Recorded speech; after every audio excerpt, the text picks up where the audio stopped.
আসসালামু আলাইকুম sweet learners. আজকে আমরা জানবো হিসাব বিজ্ঞানের যে হিসাব সমীকরণটুকু রয়েছে, এই হিসাব সমীকরণটুকু দুটি উপায়ে পরিবর্তিত হতে পারে অথবা প্রভাবিত হতে পারে।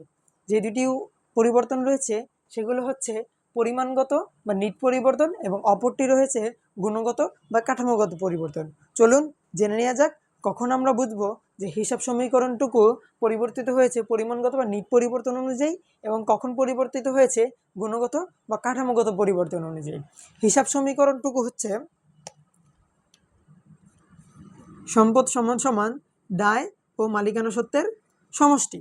আচ্ছা, এখন যখন আমরা দেখব যে সমান সমানের এই পাশটুক এবং বিপরীত পাশটুক উভয়ভাবে প্রভাবিত হচ্ছে, অর্থাৎ যখন আমরা দেখব যদি কোনো লেনদেন দ্বারা সম্পদের পরিমাণ বৃদ্ধি পেয়ে থাকে এবং উভয় দিকে লায়াবিলিটি এবং ওনার্স ইকুইটির পরিমাণটুকু যদি বৃদ্ধি পায়, তখন আমরা বলতে পারবো পরিমাণগত পরিবর্তন। আবার অবশ্য যদি এটা যদি হ্রাস পায়, অবশ্যই এই পাশটুকু যদি হ্রাস পায়, তখন আমরা বলতে পারি যে এটা হচ্ছে কি পরিমাণগত পরিবর্তন বা নিট পরিবর্তন।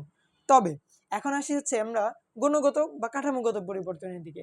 অবশ্যই কি গুণগত বা কাঠামোগত পরিবর্তন পরিমাণগত বা নিট পরিবর্তন থেকে বিপরীত হবে।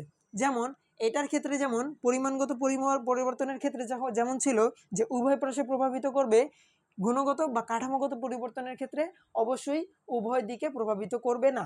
যেমন কেমন হবে, যদি এমন কোনো লেনদেন ঘটে যেটাতে শুধু এক পাশই প্রভাবিত হবে, অর্থাৎ যদি এমন হয় সম্পদের পরিমাণ বৃদ্ধি পাচ্ছে আবার একইভাবে সম্পদের পরিমাণও হ্রাস পাচ্ছে, তখন আমরা বলতে পারবো গুণগত বা কাঠামোগত পরিবর্তন। আবার একইভাবে সমান সমানের এই পাশে যদি ঘটে থাকে যে দায় অথবা মালিকানা সত্ত্বের যে কোনো একটি বৃদ্ধি পাচ্ছে, আবার একইভাবে এই দুটোর থেকেই কোনো একটি আবার হ্রাস পাচ্ছে, অর্থাৎ একই দিকে শুধু প্রভাবিত করবে, অন্য সমান সমানের বিপরীত দিকে কি প্রভাবিত করবে না।